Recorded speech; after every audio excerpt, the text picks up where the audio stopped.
Okay, so a look at the Doom closed beta at 21:9, and I just want to update the first video that I did covering this game.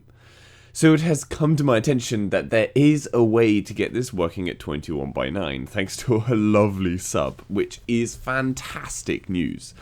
Wish I'd been able to find it originally, but I couldn't find anything before, so we'll cover it now.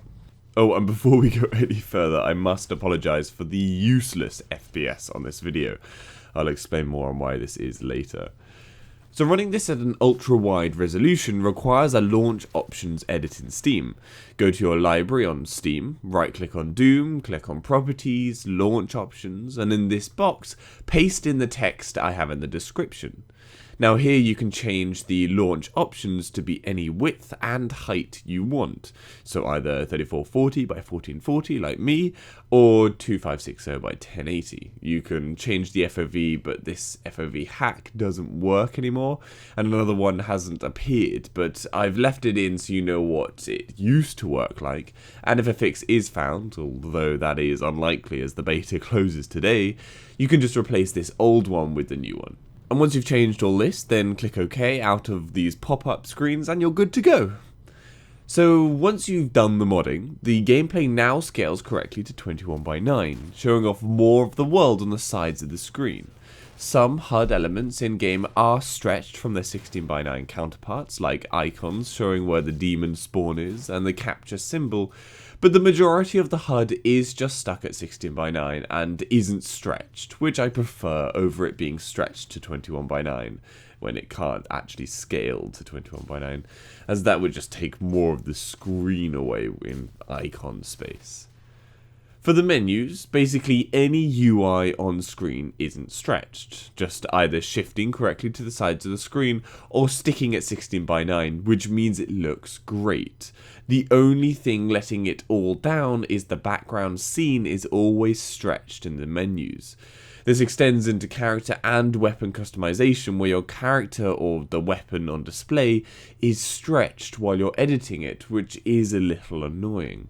I also found that trying to manipulate the weapons by moving them around with the right click like normal didn't work very well at 21:9. The click registering wasn't very good, and on this point I found in some places the mouse didn't line up well with what was on screen. So sometimes, for example, trying to highlight the name of another player in the lobby wouldn't be possible as the mouse wasn't registered as being on top of their name.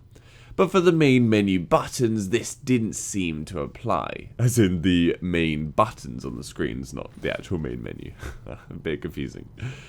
Small other points to note, the score menu page is 21:9 with the black background extending nearly all the way to the sides of the screen, but not quite making it, showing a few pixels of the background scene on the left and right, presumably the one you see in the lobby of your character. And the screen where you see your post-match info, that box is the same as its 16:9 version, but the background scene stretches to fill in the 21:9 screen space on the left and right. Now, as I've said, the FOV fix didn't work for this gameplay, but at 21:9, the issue of being forced to use a much lower FOV is far less of an issue than at 16:9. I felt significantly less motion sick than when I was playing at 16:9 the last few days.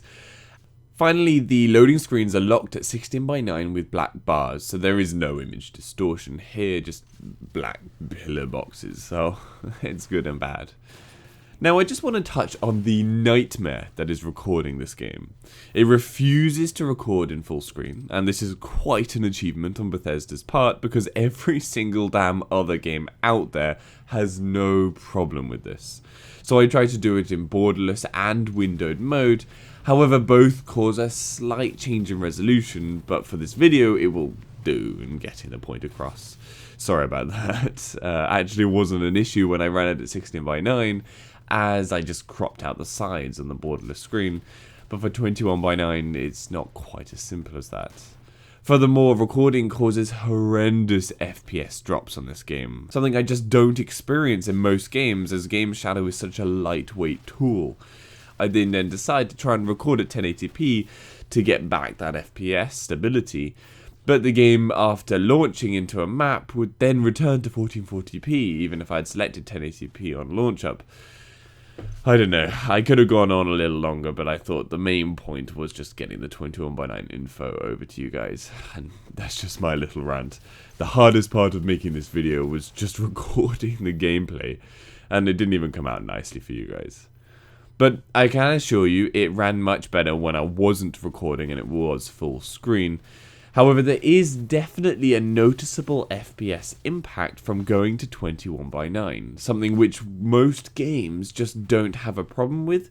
But like with all Bethesda games, Wolfenstein being a great example of this, the jump to 21:9 causes huge FPS loss for some reason.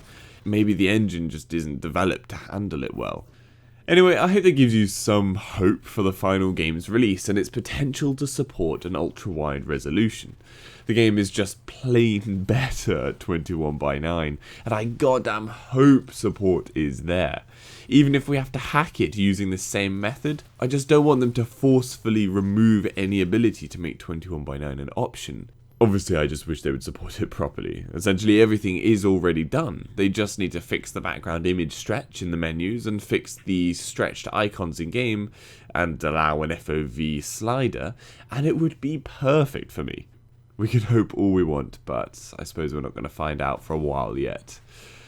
Anyway, give this video a like if you found it helpful, and subscribe for future info. For any other games at 21:9, head over to my channel. Hopefully I've covered it. If I haven't, then leave a comment down below and I'll try and cover it.